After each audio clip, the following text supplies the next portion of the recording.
let me show you something cool.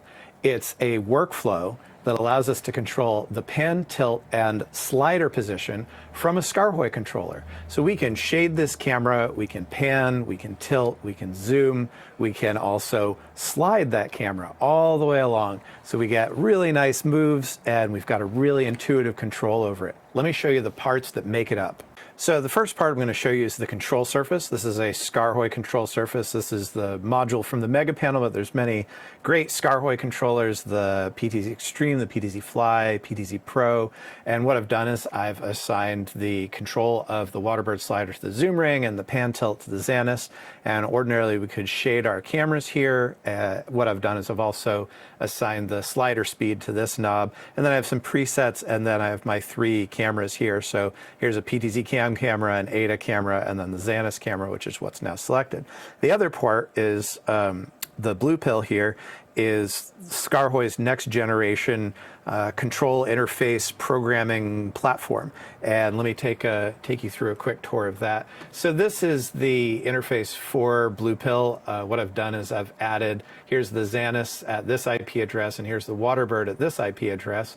And we have our PTZ Cam, ADA, and Zanus here. And in the configuration section, what I did is for the zoom ring, I went through and I changed it from being a zoom controller for the Visca All-Stars, and I replaced it with the Waterbird motion controller device, and I selected slider speed from the drop down of the parameter name, and then the Zanus is just being controlled normally like a PT camera. So between those two things, I can now have control over the position and the pan tilt of any camera that I put on there.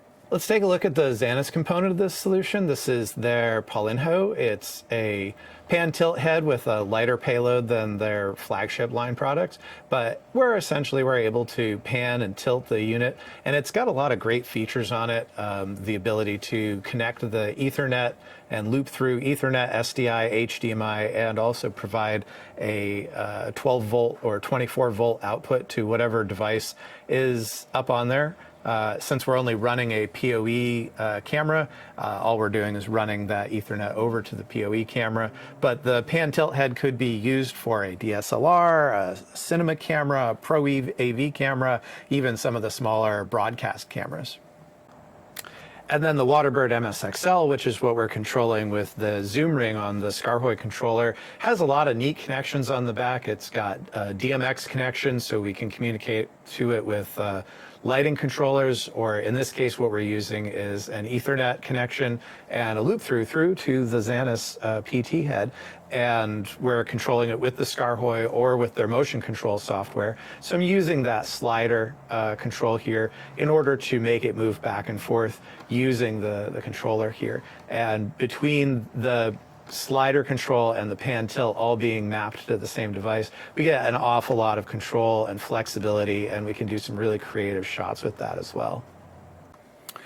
Up on top, we have HTC's Vive tracker. It's sitting on top of the rover, which is powered by PoE and going into their Vive Mars, which deserves its own whole video. But the cool thing here is that we can do pan, tilt, zoom, slide, and get a perfect, accurate representation of where that camera is in space using optical tracking, and output that 3D data into something like a virtual set system in Aximetry or virtual production using LED walls. And this whole solution, we can control the position of the camera in space along a curved track, the pan, tilt, and zoom, and get that, again, that accurate positional data for use in live virtual production. I hope you've enjoyed this overview of Skaarhoj and Zanus and Waterbird working together to create a really complex live production, giving you perfect control over the position of any camera that you might have, regardless of whether it has a PT ability. You can now put that onto a Waterbird slider, giving you control of that camera anywhere in space, giving you really nice moves for both your virtual and your live productions, and giving you a lot of control over that, all through a single interface that's easy to program to make it the way that you want it to work. If you have any further questions, please don't hesitate to reach out to us here at US Broadcast. And once again, thanks for watching.